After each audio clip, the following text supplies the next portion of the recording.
Thanks for sharing, Julie. And I think Barbara shared too. Barbara, thanks for sharing. Oh, and Kay did. Thank you guys for sharing. That means so much to me. All right. I love when I'm not talking to myself. You guys really make this so much more fun and worthwhile. So thanks for joining me and thanks for sharing. This is what we're making today. I'm not going to get started straight away because I want to show you something else. We're going to make this fun little thank you card. I also, because of craft fairs, I do craft fairs in the spring and in the winter.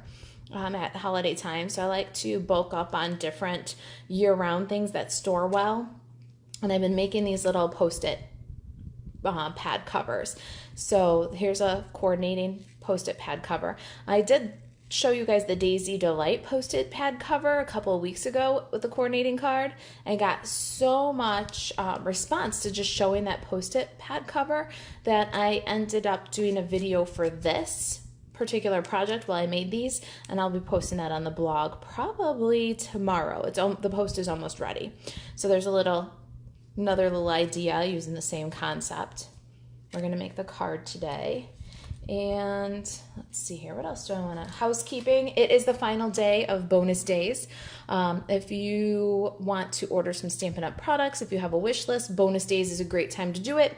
For every $50 in Stampin' Up! Product you buy, Stampin' Up! Is going to give you a $5 coupon that you can spend in September. So don't miss out on bonus days.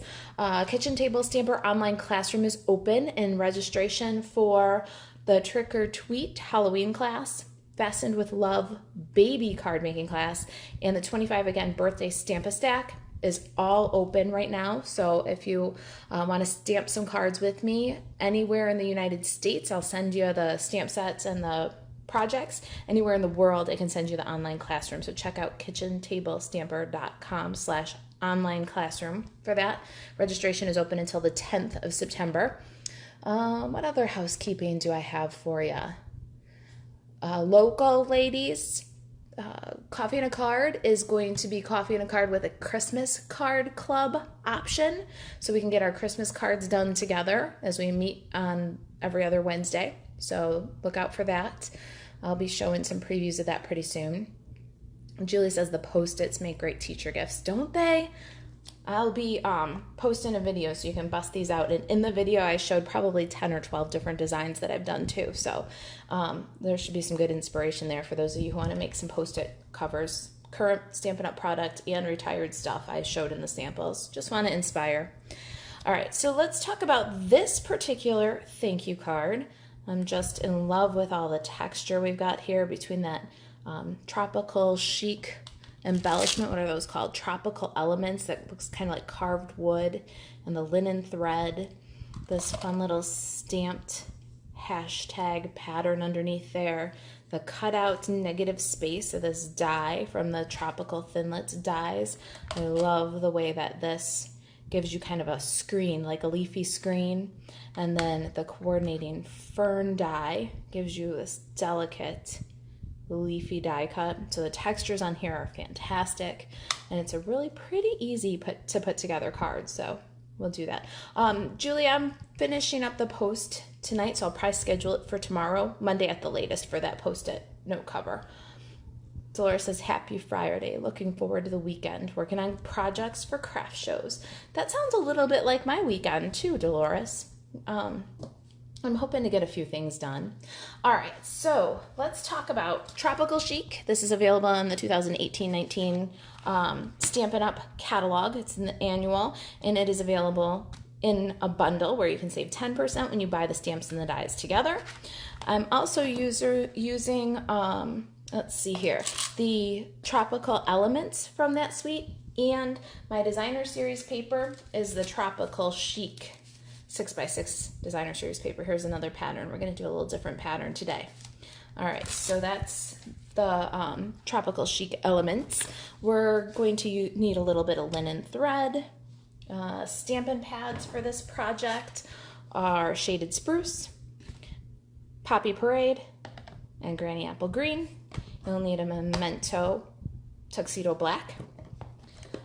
What else do we need here? Let's look at the card kit and the consumable supplies. Now, the measurements will be on the project sheet for you, so you can Take them down if you like, but don't scramble for a pen. I will have a printable project sheet on the blog later today.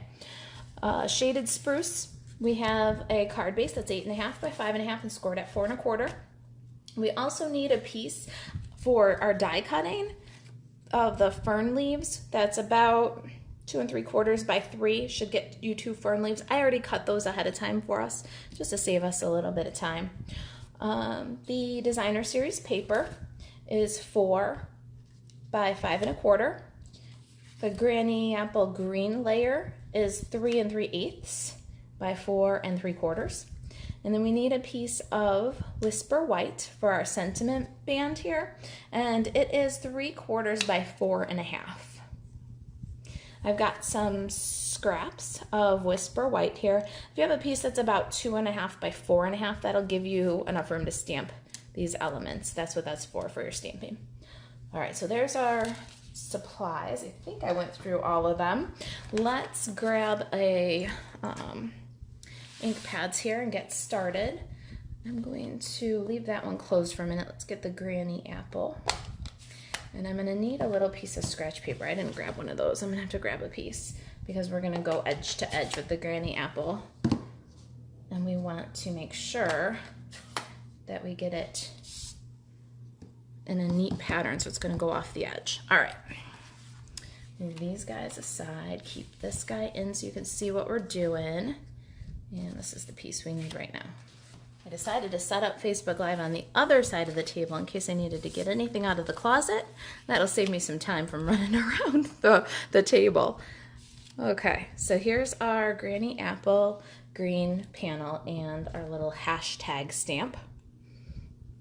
Oh, Tina loves this bundle and my card. Thank you, Tina. I'm loving this bundle and I can't let it go. I'll probably bring it back again in the spring to play with, but right now I am just very happy doing some bright and colorful projects. I'm going to be on Christmas and Fall Overload pretty soon, so this is a fun little something for me to play with right now.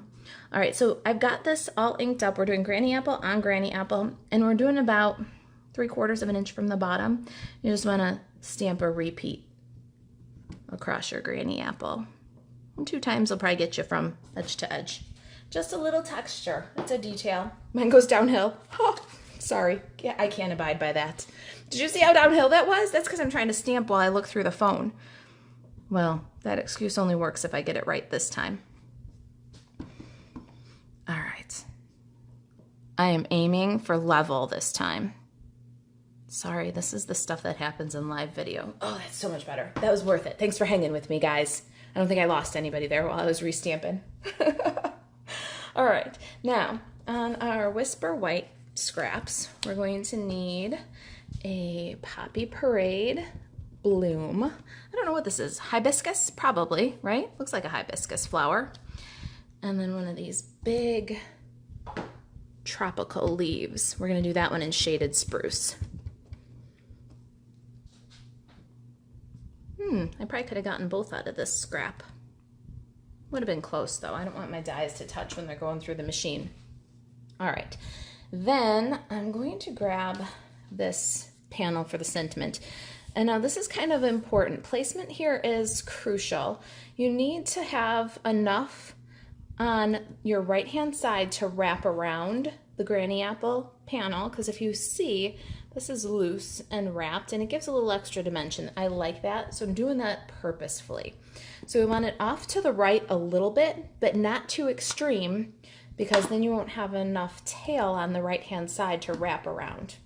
So we're gonna place that just right of center, but not too far. Let's see if I can do that. Ah, looking good. All right. I think that's it for our stamping. I'm gonna grab the Big Shot and we're gonna cut that beautiful leafy screen now.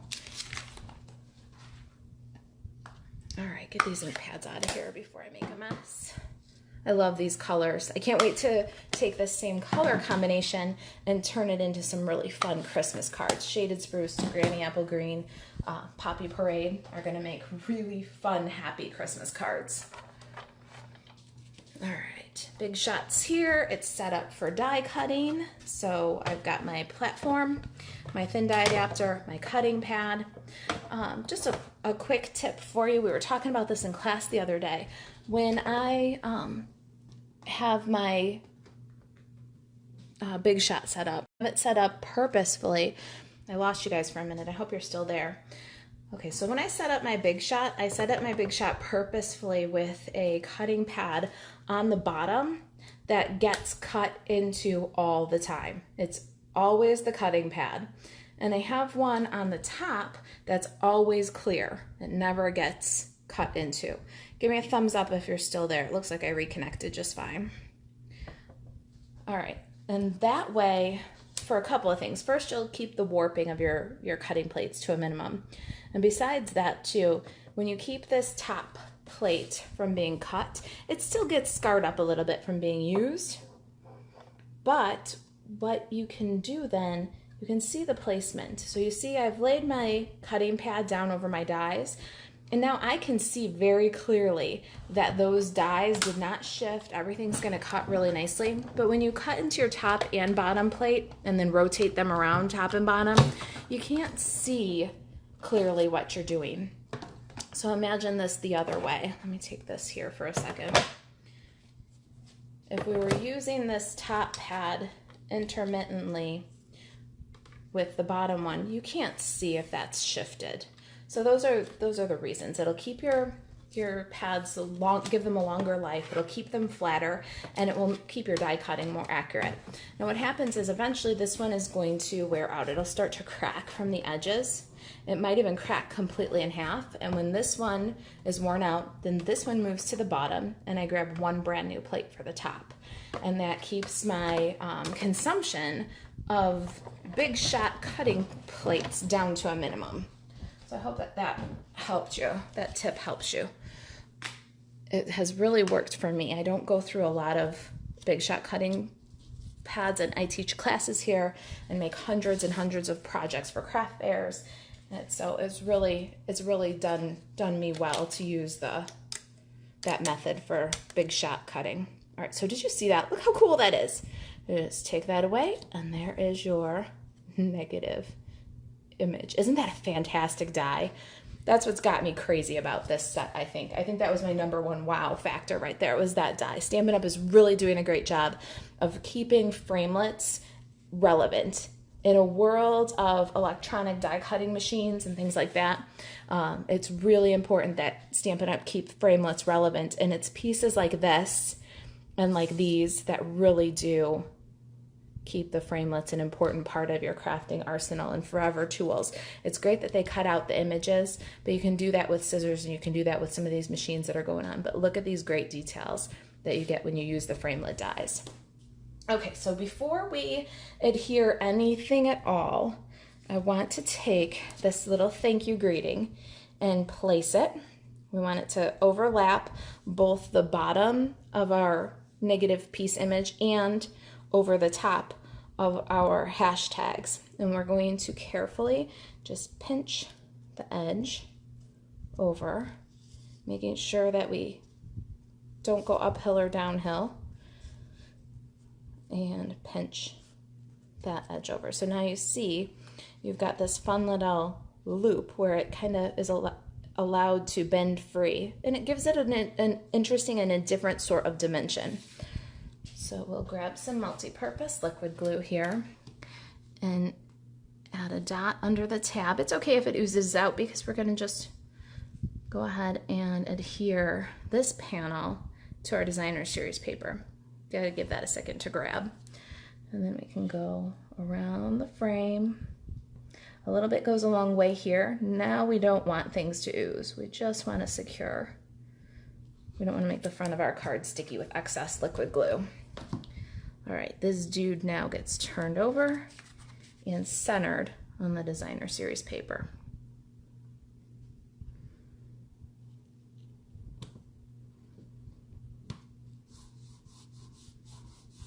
I'm going to burnish it down and let that glue grab hold. Look at that. I love that little feature, that little bend, that little sway. It's not quite dimensional. it's a little bit more airy and open. Just a little something fun to do. I'm gonna grab my snail now and snail it to the card front.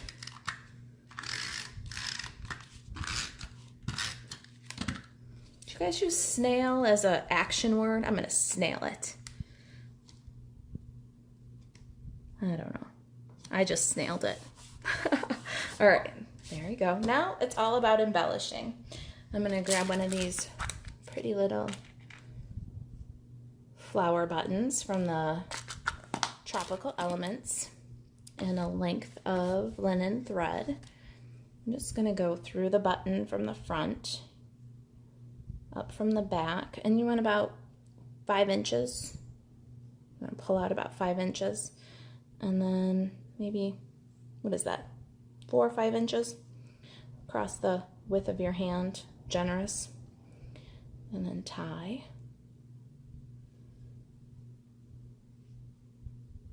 Make a loop over the back, finger to finger, pull, and then you give a little finesse.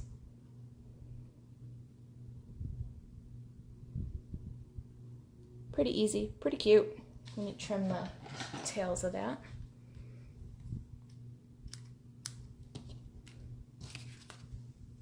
I love these Tropical Elements. Here is a little Post-it pad. You can see I use the little leaf element on the Post-it cover. They're really a pretty little element.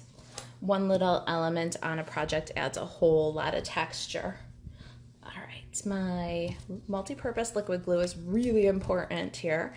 We're going to adhere the fern leaves and this nice big palm, or the ferns and this nice big, I don't know, it's a tropical leaf. That's not really a palm. What kind of leaf would you guys consider that one? We're gonna adhere them to this white, Whisper White sentiment band. So you wanna just put a little bit of glue on your stem of your ferns. Kind of crisscross them. And then some glue here for this gorgeous something leaf, tropical. I wouldn't say that's a palm leaf. I just don't know what it is. All right, love. Now a dimensional. I want a regular size one. I think we're gonna need it. We're gonna add a little dimensional there, and I add the dimensional here instead of to the back of the flower so that I don't accidentally put the dimensional on the back of the flower and then glue down this little band that we worked so hard to keep the motion. So we're gonna go ahead and add our little flower and embellish with this beautiful little button. Can you believe it? I told you it was gonna be a fast one. It's a really fast card. And very beautiful too. And we'll add that little embellishment, and there they are. Oh, get them back in there. Gina loves all the adorable little touches. Thank you. It's the details that make the whole. I always say that. Like, sometimes the littlest thing just improves everything overall. So there it is. If you guys have questions, let me know. Got questions about bonus days, got questions about the Kitchen Table Stamper Online Classroom, questions about the project, Tropical Chic, anything I can do to help you stay crafty. I'd love to answer questions for you if you've got any. Julie says, so cute, love the colors, especially Granny Apple Green, right? Isn't it a happy green? But it's good for anything. You can take this all through the year. Springtime, it's not too bold. Fall, it'll be such a nice player with pumpkin pie and with Cajun Craze. Christmas time with the Poppy Parade or Real Red, it's a color for all seasons, that's for sure too. Tina said, great tutorial, have a wonderful weekend. Right back at you, Tina. Have a great weekend. Anybody crafting this weekend? Barbara says, gorgeous card. Thank you, Barbara. All right, if you guys don't have any Stampin' Up or crafty questions for me, I'm gonna go get to it. I've got a couple of posts to wrap up and a few wine candles to finish for the craft fairs. And all right, you guys, have a great and crafty weekend. I hope you all have time for something a little creative. Reach out if you need anything, Stampin' Up or crafty. Marisa at kitchentablestamper.com is where you can always find me. I'll catch y'all later. Thanks for watching and for sharing. I appreciate you guys sharing the video. Have a good weekend, guys. Bye-bye.